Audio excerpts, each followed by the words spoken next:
This is Scandemic Resistance. I'm Thaddeus Kaczynski.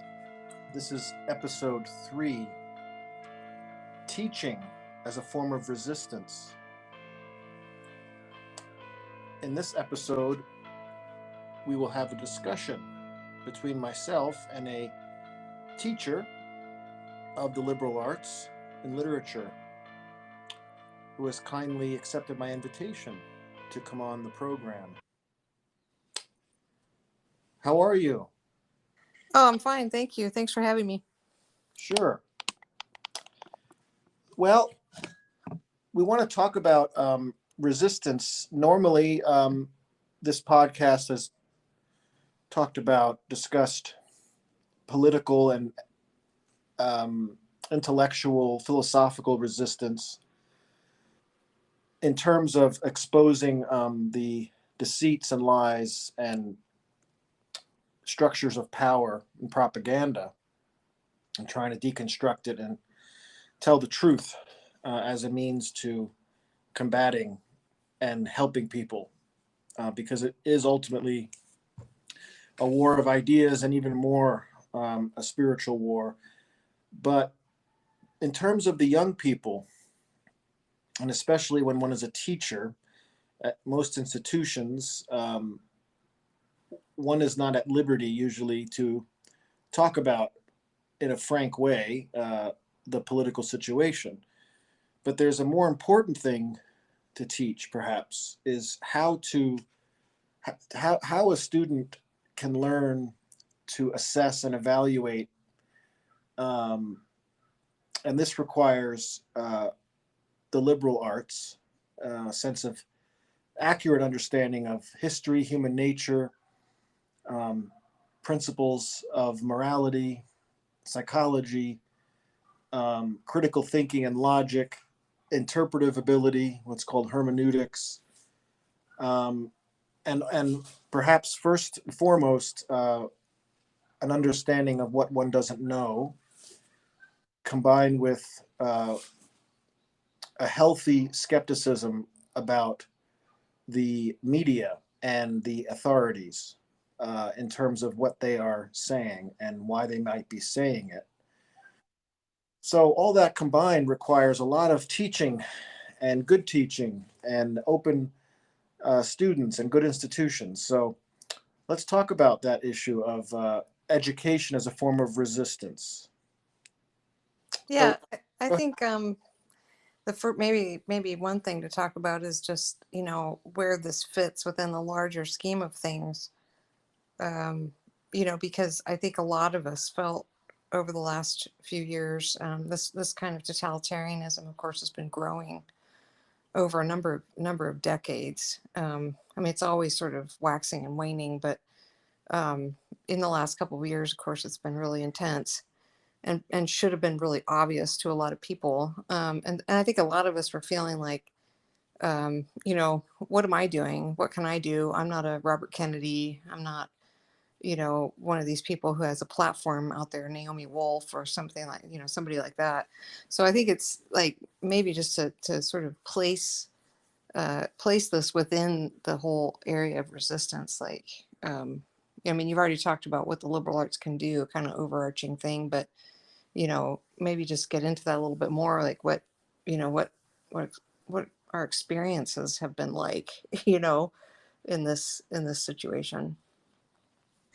well, why don't you talk about yours first? Okay. Um, yeah, so I've been teaching for a long time, and I've known for a long time that the study of the great books and the liberal arts, something that woke me up. I felt like before I studied them, I was asleep.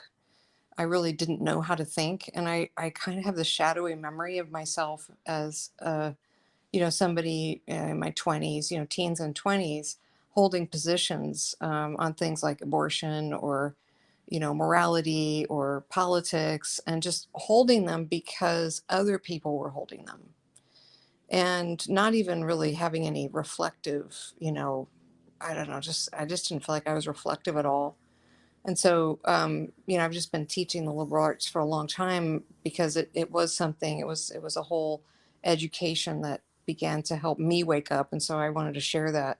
But in the last couple of years, you know, you can you can be in small sort of kind of Benedict option Catholic situations. You can be in classical liberal arts secular situations. You can be in situations that are just schools that are neither. They don't really have an identity. They don't know what they're doing. They're following the STEM, science, technology, engineering, math, no humanities, and so being in this situation, you're kind of faced with, for me anyway, faced with the reality that young people have not been educated to think properly, and have not been educated to think. I don't know if you've read John Taylor Gatto's, what is it, The History of Underground Education. That opened my Underground History of American Education. Yeah, that was it.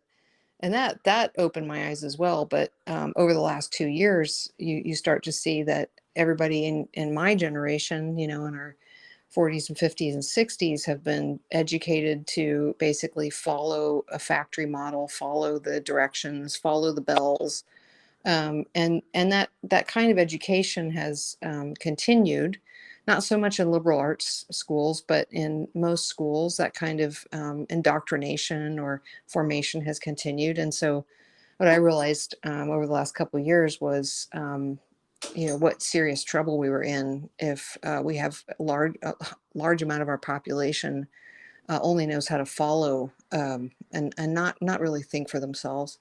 Yes, compliance. Yeah. That's engineered. Yeah. As Otto tells us. Yeah.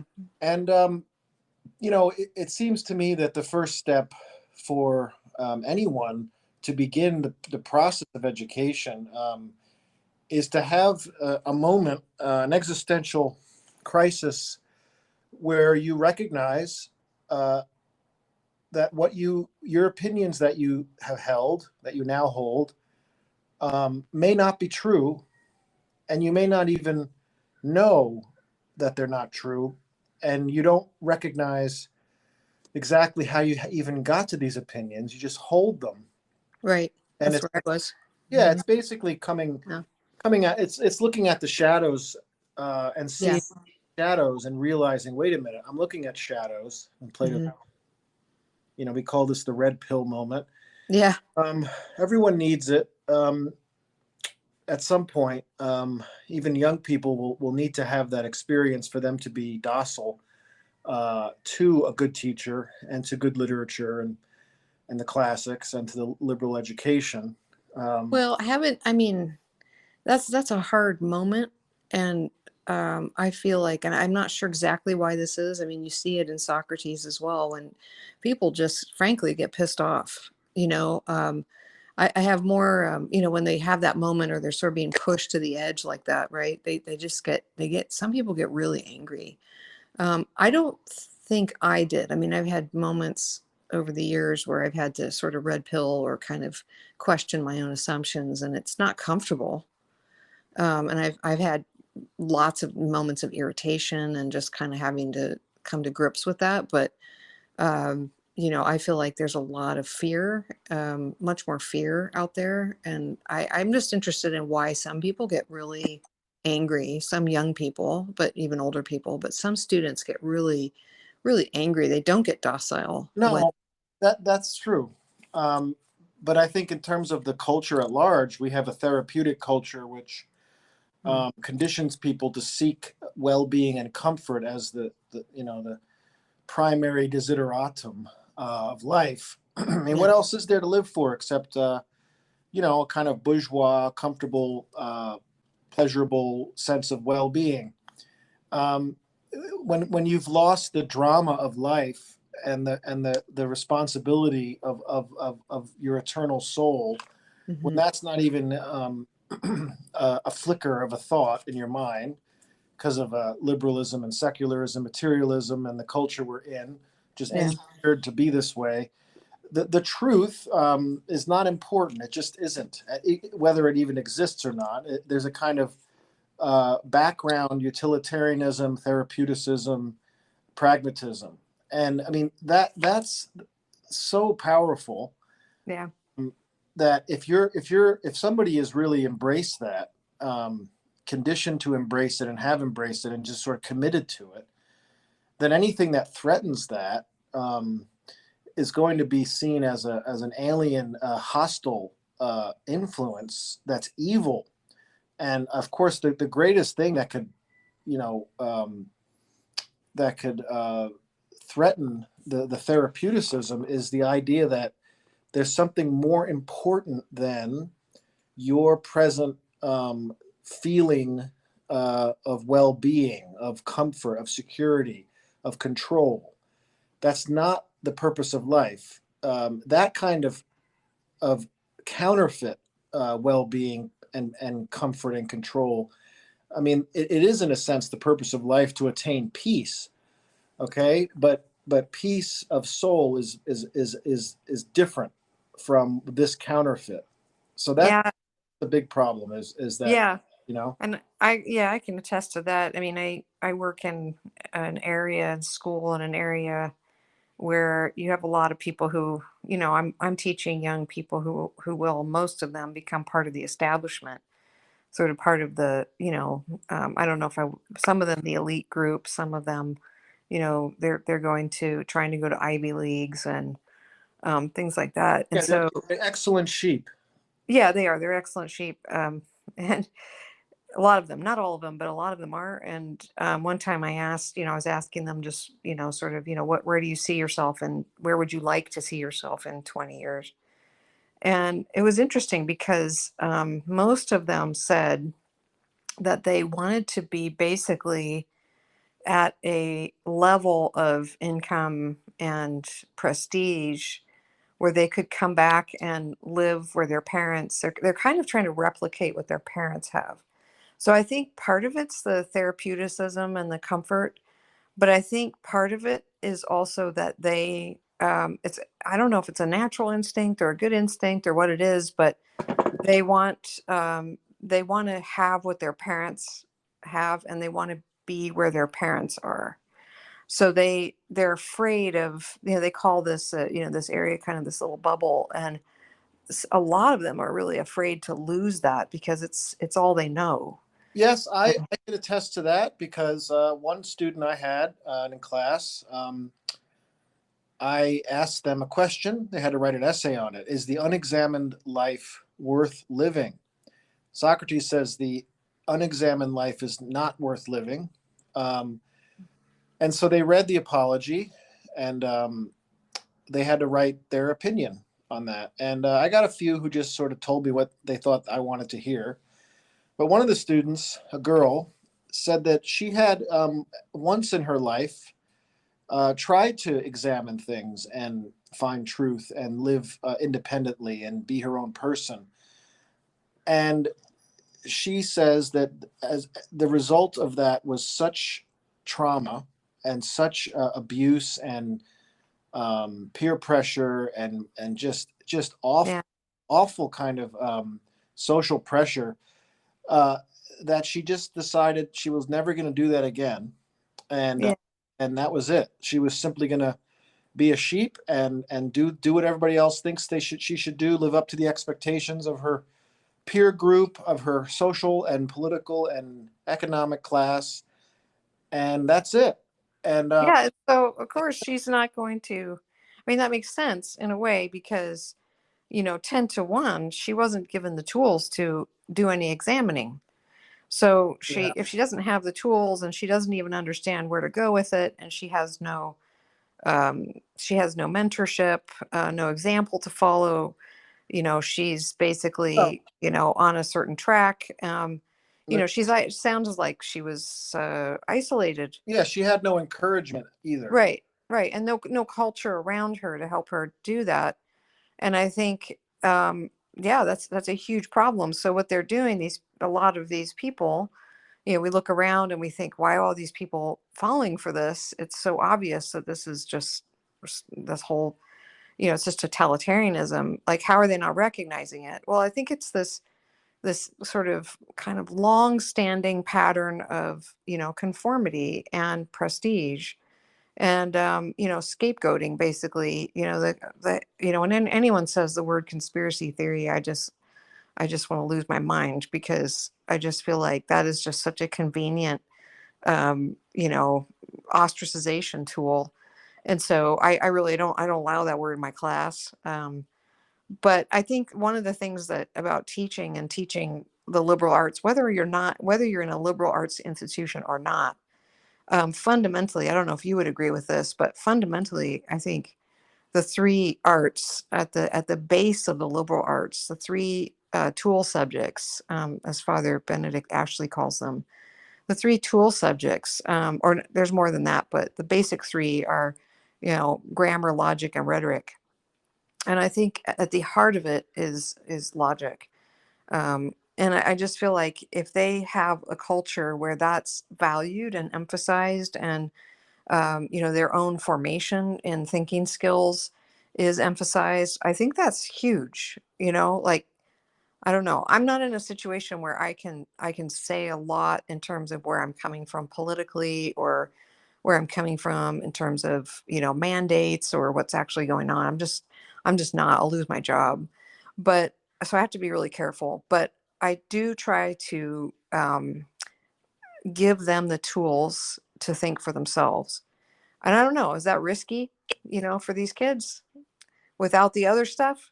If that's all you can give them, like if you Yeah, give them well, one tool, they, yeah, I don't know. That's a good question, because maybe you're setting them up to fail in a way, because maybe. you're, in other words, if you baptize somebody in the Christian Catholic Yeah. faith, and then you just say, okay, you're on your own, no, the person who's baptized requires a community that supports them and guides them and endorses them, and they need others who are like that. If they're all by themselves in a way, Hmm. so that's a good point. But Yeah. Okay. How about this? Here's another analogy. You know, what if would you not teach someone to speak because you were afraid that they would, start to use language and ask well, questions, yeah, and if you, so I feel like logic is a little more like speech than it is like baptism. well, Uh, we could look at it as maybe a martial art or something too. Like I mean, yeah. I think that's sort of like Yeah. what what's his name? Why am I not remembering his name? Anyway, it'll come back to me. But the idea that you're giving them a kind of intellectual martial art to protect Hmm. themselves, uh, Yeah. and Yeah.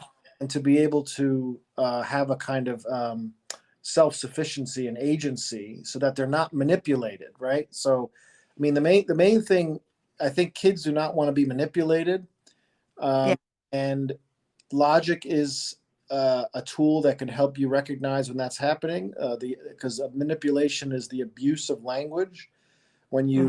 you use language in order to attain power. Were Um, you thinking of Joseph Pieper?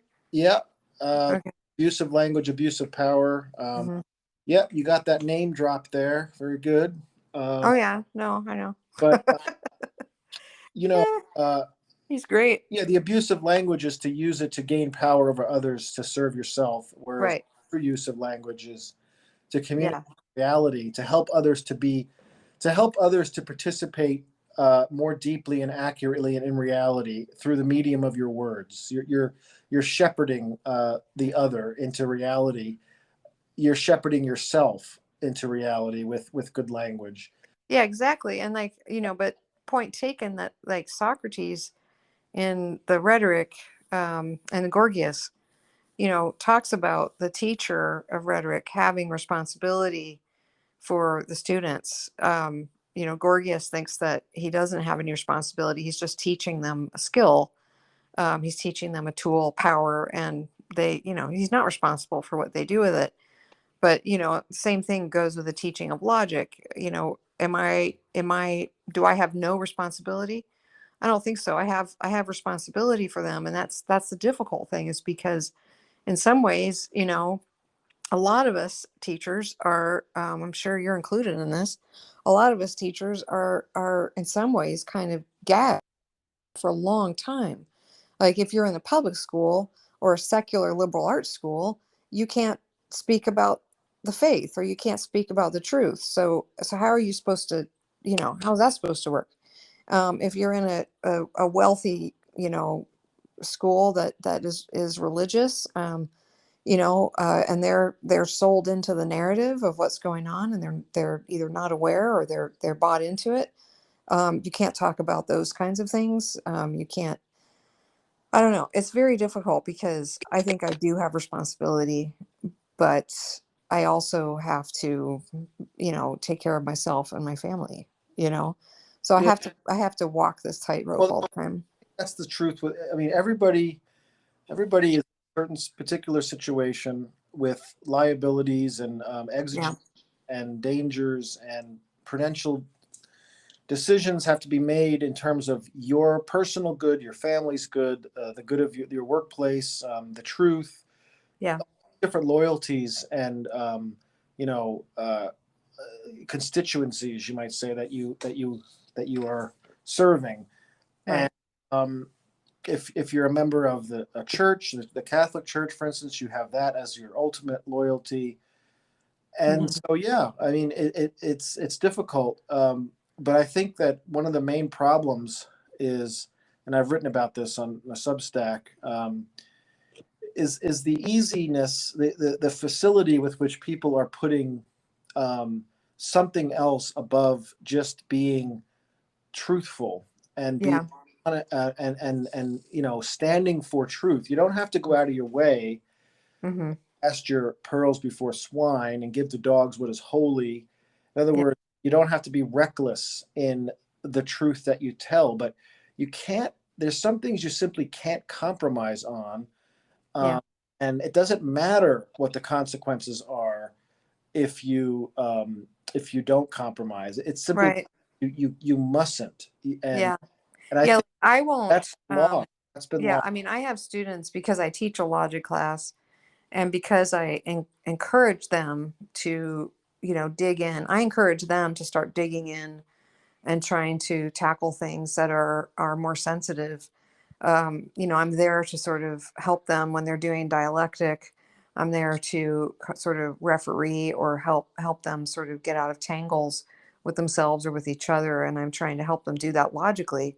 But I never, I'm often asked questions, direct questions about what's going on, and I never ever say what I don't think. Does that make sense?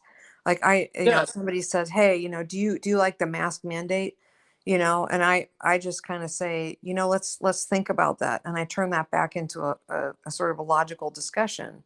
How would you find out if you should follow that, or how would you figure that out? Well, you And see what you're so, is you're trying your best to make sure that you don't communicate lies or errors or right. a Right. And then I try to make it an opportunity for them to actually yeah. wrestle with it themselves because I Couldn't help. don't, just like I don't want them following, whatever expert they think, they hear on the news, like that idiot that's been on the news for so many, a couple of years. We all know who I'm talking about, I think. If We can they're, say his name, can't we? it's like Voldemort, Oh yeah. so like, so, something's going to happen if I say it. You know who? I don't know.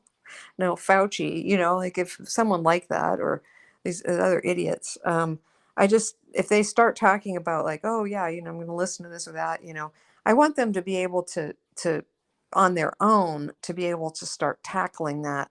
And so in the classroom, what I'm doing is I'm giving them, I'm challenging them and saying, okay, you've come to this conclusion. Well, where did you get it? Oh, I got it from here. Well, is there another way to know whether or not that's true? Are you just going to base it on the fact that everybody thinks, and doxa, everybody thinks this person is great and is an expert? And I said, is that enough for you? What other ways could you find it out? And then I sort of try to turn it into an exercise. But I'm sort of telling them, hey, slowly in every different way, I'm telling them, I know you're young. I know you don't have a lot of experience, but you're going to have to be responsible at some point. You're going to have to be responsible for your medical decisions, your political decisions, your ethical decisions, and your religious decisions. you will be responsible and you want to be responsible. And so what are the ways you can take that responsibility on, without, um, yourself and what you really Yeah, believe in? every I don't single know. ideology in the culture and every single propaganda narrative and every single bad law and cultural dynamic and totalitarian impetus. I mean, everything that's bad. If you want to boil it down to one thing, it's you don't have to be responsible, right? Yeah. So if you're a relativist, you're not Yeah. responsible for truth because it doesn't exist, or one can never know if it's there or if it's real or whatever. If it's liberalism says that you can believe what you want, but it's private and it doesn't really mean anything to anyone else and it's not universal. So what kind of responsibility is that? The modernism of the church right now says that everybody goes to heaven. All you have to do is be tolerant, which is to say, not care about truth. Really, basically, Hmm. tolerance means you don't really care about truth. So when someone says something that's evil and insane, you tolerate it because you don't care about blasphemy or offenses to God, and on it goes. With these things, and the totalitarianism, of course, is is the exquisite renunciation of responsibility, because you simply just become a kind of collectivist participant, a cog, and you allow your mind it's to be colonized by the group and by the official narrative, and you get to be righteous and you get to feel in control and you get to feel powerful. Well, just from the girl you talked about, the student you had, very well, and they know very well, even, early high school. I think they learn it in middle school. It starts to dawn on them, but starting in high school and college and beyond, there are consequences for not following the narrative, for not allowing your mind to be colonized. Yeah, right. I mean, there's just consequences. And so I think, how do we deal with that? No, And I and know. I That's what I'm saying is that it's the cards are really stacked against Yeah, you, because to be to be responsible is the scariest thing I a know. person can confront. Um, it's one now if you're taught how to be responsible and if you're taught to love responsibility and own it Yeah, and see it as a kind of path to creativity and freedom and yeah, dignity, nobility. If you see it as a kind of drama and it's a gift to be responsible, and if you're encouraged and taught how to do it and you're given little examples of and good mentoring, and you have little responsibilities that you eventually figure out how to deal with, and then as you grow you get bigger ones. um, I mean, it's easier. And if you also have a theology and a church, a religious experience that shows you why, you know, your responsibility is a gift from God, and it means that you can attain the highest level of happiness. You become yourself when you become responsible. It's something that only you can do. It's priceless, and God will help you. He wants you to succeed. He will do everything he can. And then there's the paradox that when you renounce your self-will and you surrender to God, that's when you become most responsible. It's almost like the more you rely on God to act through you, the more responsible you are, because God really does somehow allow you to act in a very free and with free agency, and yet he's always helping you. Okay, it's hard enough if you've got all those aids, yeah, I but know. And I teenagers think, just go ahead. see, and the last thing they want is responsibility because they don't know what to do with it, and Well, then that's true. they And only become responsible in a very narrow way. Okay, I'm going to make sure I make money, and right, sure I get into this right. school and do what it takes. Yeah. You know. And there's a lot of anxiety, right? They have a lot of anxiety around it. I mean, that's one of the major, things that the counselors and the people are always telling you, is that anxiety is rampant. And that sort of makes me think of what is his name? Matthias Desmet? Yeah, Desmet. Desmet? Desmet? Where, I was listening to him on an interview and he was talking about the mass formation. And I think some of this sort of feeling, your mind being colonized or feeling this free floating anxiety, being sort of, told that your truth is your truth and that person's truth is that person's truth, and feeling really isolated. And then people just, it's not natural to live that way. And so then they start looking for a common narrative, some kind of connection to others in a Yeah. very, atomized society. And then, that can be used to create a situation where people are totally dependent on the media and on sort of this, crisis narrative. And so all of that's really interesting and I think really good. One of the things that I don't like about what does Met, whatever his name is, says is that he says that religion used to be that kind of overarching narrative that would create a mass formation, would create this kind of like, oh, well, you can be a part of something. So he almost sees religion like a Borg, Yeah, he's a new age. and yeah, and so I think what you're saying here is that no, actually, a faith that asks that you work with God and that you respond to God, and that you have responsibility for your actions, for your ethics, but yet he's there to help you. So it's kind of this perfect balance of, you have responsibility. God wants you to be a complete, full, perfect, perfect in the sense of completion, but he doesn't leave you to do it on your own. He doesn't, and there's a body of people there. You're there with them, but it has this tension between individual responsibility and real community that is so missing outside of that. Yeah. So he's completely wrong on that. But I think a lot of these kids, and a lot of kids in Western Europe, probably most young people, have swallowed the chimera of liberalism, right? Just that kind of like the half truth, the mess that it's created for them, with this kind of radical individualism. And that's in the logic class. That is actually one of the toughest things, one of the sort of primary things that you have to deal with, is their belief in and willingness to accept that there even is truth. Yeah. Well, they see it as an something just like God, a competing agency or a competing absolute that is Yeah, only able to infringe upon my freedom and my ability to do what I want and to be an yeah. individual. Truth is a conformist thing. It's a collectivist thing. Yeah, and I don't know. That's a tough one. That's Well, because you could talk about that with like just the idea of material logic. I mean, that yeah, you have your book, your high school textbook, basically, yeah, right? That talks about that is kind of dealing with that.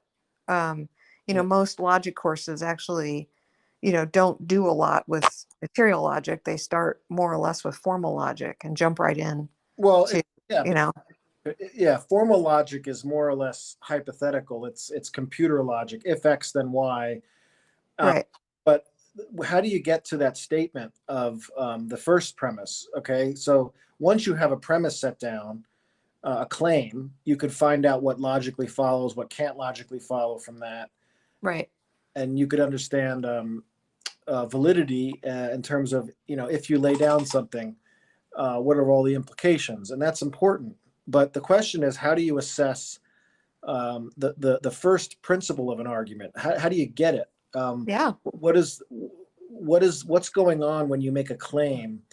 Um, are all claims simply just arbitrary assertions, or is there a way in which the mind of a human can contact reality in this fundamental way, such that there's an accurate, deep, intimate contact with the real? If there isn't that, then every claim is arbitrary. And Yeah. So talk about how, I mean, you really probably, you wrote the book. So, so how do you think the study of material logic, uh, helps that with, high school students, early college students? Well, they get well, because see, truth is truth is a community. It's you're in communion with the real. Yeah. Okay, so individualism in this bad sense is isolation from reality, and you're closed in on yourself, Yeah. which is basically insanity, and it leads to, and it's miserable, and it's hell actually, to be in isolation from reality. Yeah. Once you're isolated, you can come up with your own reality. Great, you could live in a virtual reality of your own making, but everybody knows that that's insane. And there's no community, and there's no love, there's no intimacy, there's no relationship, and we're built for that. And so if students can if kids can understand that truth is actually a kind of like erotic, intimate relationship with the real. I mean, even the word concept, right? We have the idea of conception. Oh, I know. I did that to him in class, um, there it's kind of funny when you say, do you realize that's related to conception? And what does that mean? Yeah, I And mean, then they start kind of going, they're looking at you like, what the hell are you talking about? right. I mean, it's basically the mind is like a feminine, female kind of receptive organ, and then reality is masculine, and there's a kind of union, with real objects. This is what Aristotle tells us. Right. And Plato before him had a slightly, well, not slightly, but a different way of understanding this. But Aristotle says that when you have the first contact, with something real, um, it's not that you form in your brain an image of the real object that then becomes a kind of, third Like a thing, copy. Yeah. copy, and then what you Mhm. do is you just sort of somehow are conscious of this copy, and then somehow you're supposed to get back to the real world now. Yeah. And then nobody That's not, wants that. I mean, that's Kant, right? yeah, And yeah, nobody really, like, when you talk about it that way, I have them go on something called an apprehension walk, and then I talk about this, and it's like none of them want to be sharing copies, right, or none of them want or none of them doubt that they're both, when they're with somebody walking around at campus looking at something, neither of them doubt that they're connecting with the same thing. yeah, Right. And so we talk about that, and they for a while they're kind of like, well, why are we talking about something that's so obvious?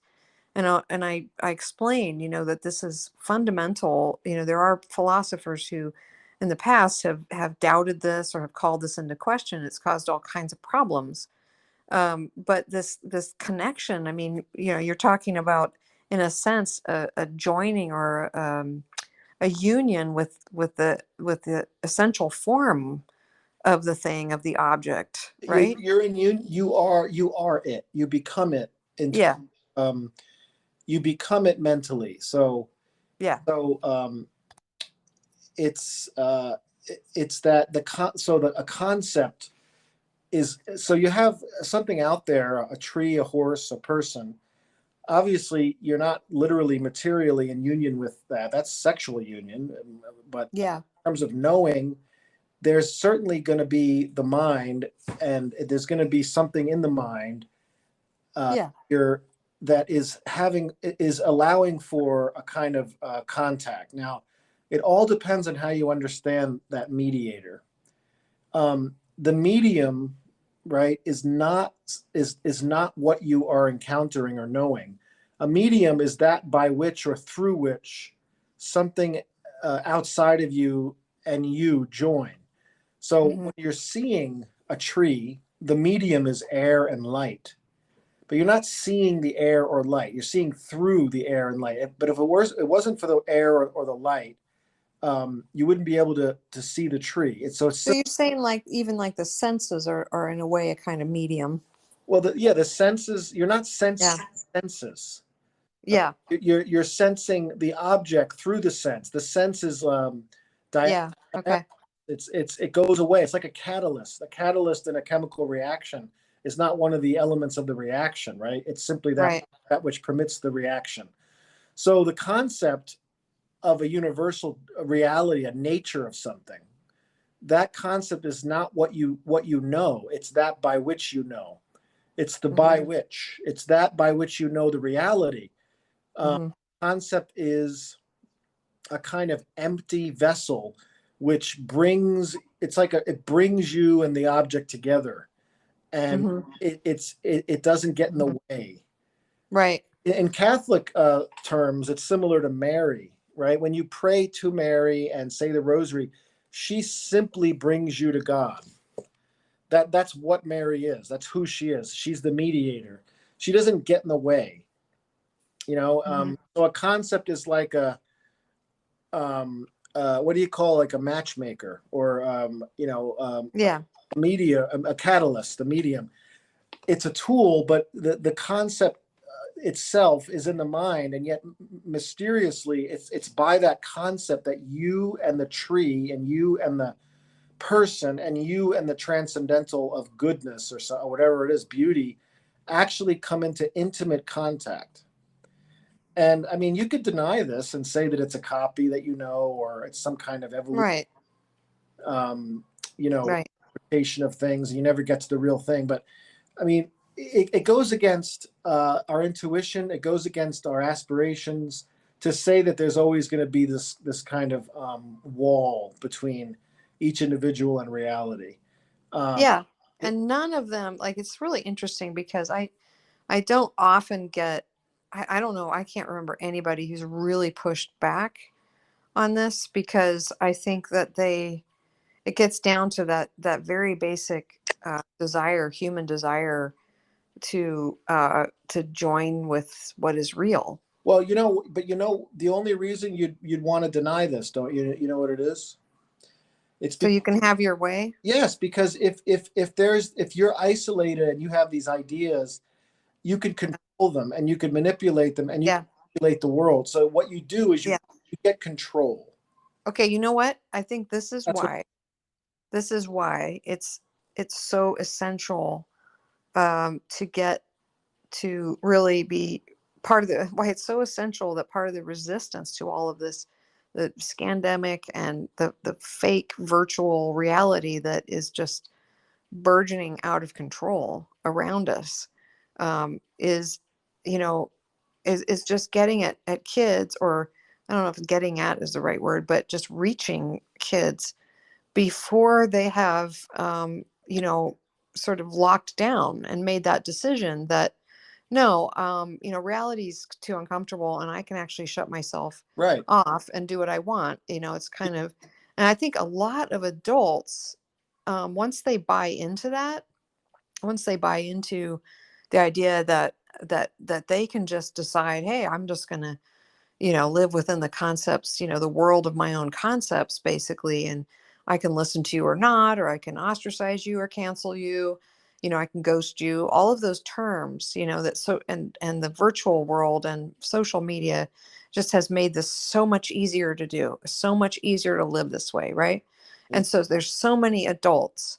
And the more, it seems like the more power they have, the more they're tempted to believe in this ideology that they don't have responsibility Yeah. to be in the real world. They're not submitted. Understanding means standing under something, right? That you're submitting in a sense, to reality. But kids who are in middle school, kids who are in high school, maybe early college, those kids they still want reality. They want it, and they don't have much power yet, and they want it. Yeah. And so if we don't reach them now, then they're going to, I mean, they're going to kind of be lost into the Borg. Yeah. I think it is urgent, and once they get a taste for that the counterfeit power, Yeah. then it's hard to get them back. It's true. It's hard to get them back. Yeah, especially if they have the money and the position in life to maintain that, that level of buffering. It's like we're talking about the Charles Taylor's idea of the buffered self. Well, that buffering itself can be an idol, right? That can be your God. Um, and The I just think that, extreme is you know, too, right? what's that? The opposite extreme, it would be scary too. Like, you have no buffer. You're just completely at the mercy of, like, you're so in contact with the external world that it's like you don't even have agency, right? You're just constantly. Okay, what would be an example of that? Because I was thinking of, where Christ says, blessed are you poor, um, or the meek shall inherit the earth. It's like, because the meek are going to be the only ones actually who know what it is anymore. Yeah. I just think of people who, I mean, nobody wants to live in poverty, Yeah. where you're lacking essential No, I mean, goods, I but mean, I'm thinking of the problem of the pagan and early medieval, maybe. oh, like the primitive mind. Yeah, there's just everything's enchanted and there's spirits everywhere, and the sense of you having autonomy and kind of being Oh, everything. Your soul is sort of always mhm. potentially invaded. But Okay, because so it's like, have you read That Hideous Strength? yeah, So the Merlin character in that book, yeah, is somebody who, Ransom in that story, the Christ figure, talks to Merlin about the fact that, he has allowed his soul to be violated, in a sense, in that pagan way. And so, he is the one who has to kind of take in the powers into himself. yeah. But, whereas it's like, no, in a Christian worldview, no, you have a dignity, you have the image of God, a dignity, and you don't Right. live at the mercy Well, of yeah, of this.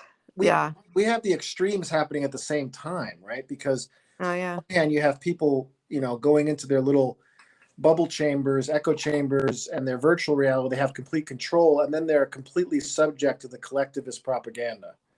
And they Yeah, I mean, it's almost like, I buffer mean, whatever. that's the whole Pachamama thing, right? Yeah, It's like that's coming into, the sort of the lexicon of the mainstream church, where it's like right. it really is a kind of neo-paganism, this climate change thing, this, it's one thing to steward the earth and to talk about, our responsibility and authority over the world and the earth, and the responsibility to treat it properly. Nobody's denying that. But, when you have this kind of semi, idolatry of the world and the climate and the whales and I mean, there's a difference, right? And so, yeah, there's these two extremes, like everybody's just bowing down to, those idols, but then they're also, refusing to be in a dialectic about, being in their own little realities at the same time. So weird. Yeah, it's the extremes always meet, and individualism and collectivism. They're both caricatures of the dignity of Right. Christian, who is a member of the mystical body and is really just another Christ in the world, and yet somehow submitting to Christ's will and living in the divine will, as Luisa Picodetta teaches. That actually brings you back to your true self and individual uniqueness. So it's that paradox that only makes sense Yeah. really in the supernatural order, and the natural order, just has these counterfeits. And yeah, Yeah. so again, I mean, all this education in liberal arts and logic and deep immersion in good literature to teach the imagination, Yeah. to feel deeply, to understand human nature. I mean, you read a Dostoevsky novel, will teach you everything you need to know about psychology and, Homer and Shakespeare. I mean, you have logic, dialectic on the one hand for the intellect, and uh, Yeah. then you have, Dostoevsky and Shakespeare and Homer and the classics and poetry for the imagination and the emotions and the thumotic element, the heart, the chest, as Lewis calls it.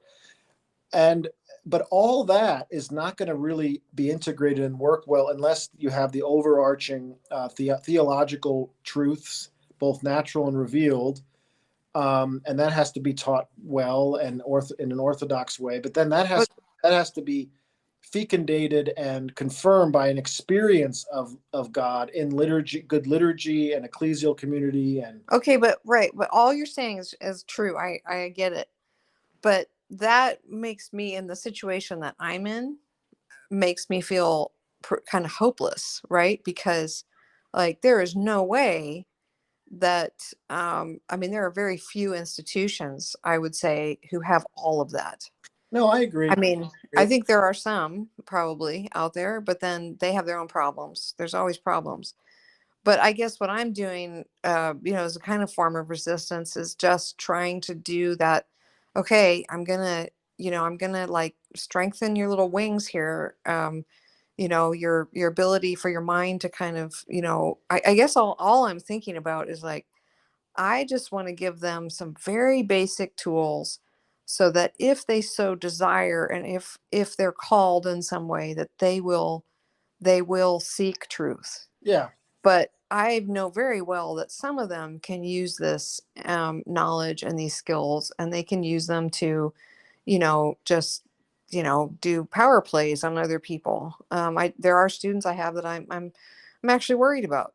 Yeah. They're very very intelligent, pick up on this stuff like nobody's business, and then who knows what they're going to go do with it. And I pray, and I think you're right. I think the idea of the poetics as kind of a recreative logic, right? It's the type of logic that deals with resolving emotional difficulties, so it's a kind of recreation, whereas rhetoric is also dealing with emotional difficulties in the sense, but it's trying to get people to desire through persuasion, desire the good, and Well, so yeah, I'm just yeah, they need the poetic knowledge as yeah, they do, much as they need the yeah, abstract, yeah, factual, uh, yeah, intellectual dialectic. But no, it's not all or nothing. It's just important to recognize what the ideal is, and always yeah, aim towards it and do what you can in light of that ideal. And recognize you're always. But your presence, the fact, if you as a teacher have had to some extent that kind of education, hmm, your presence can simply, by osmosis, like kind of transmit that. If the yeah, institution and the curriculum and the situation you're in doesn't allow for. And of course, there are those institutions that say they have it all, and they've got everything, and they've got the whole entire integrated curriculum, and they got the greatest Catholic intellectuals, and yet if there's a self-serving element in there and an ego element, and if it becomes a cult-like, or if in any way it's not really ordered by charity and poverty of spirit, I mean, it's going to be the ultimate counterfeit. And that's the Pharisee temptation. So sometimes it's better not to have everything, to keep us humble. yeah. That But makes sense. I yeah, mean, I think I would say, a shout out to all these young people who are going to different liberal arts institutions, and they're kind of, wondering like, okay, what am I doing? What am I doing with this? And I mean, I can say, as a teacher, I'm a professional, and I've been doing this for a long time, but I can say that the liberal arts education, the poetics, the humanities, the, politics and society, the mathematics, that whole integrated understanding you get, I mean, that allows you to get at first principles, and then you can if you are a person who's able to work back through evidence and get down to first principles and definitions of terms, and then understand where something is in a historical framework, understand the poetic parts of it, if that's there, or how that relates to science, or what science is really about, and you can pull all those things together. It doesn't matter what profession you're in, yeah, you're going to be somebody who brings in an integrated view of reality. You're just going to be that person. that's right. It's Uh, indispensable. It's indispensable. Yeah, So yeah, there's no doubt that you should always try to get that there. I mean, especially yeah, a culture that is the opposite of it. 4 years of it is not enough. So if you can get 4 years of it, in both high yeah, school and college, it's still even a minimum. And don't worry about your career prospects; they'll emerge. But anyway, yeah, I think this has been great. So thank yeah, you for the conversation. sure. Good luck, and God bless you in your endeavors in teaching. And everyone Yeah, listening, keep up the fight, keep up your courage. God wins, and keep up the resistance. And I'm Thaddeus Kaczynski. God bless you.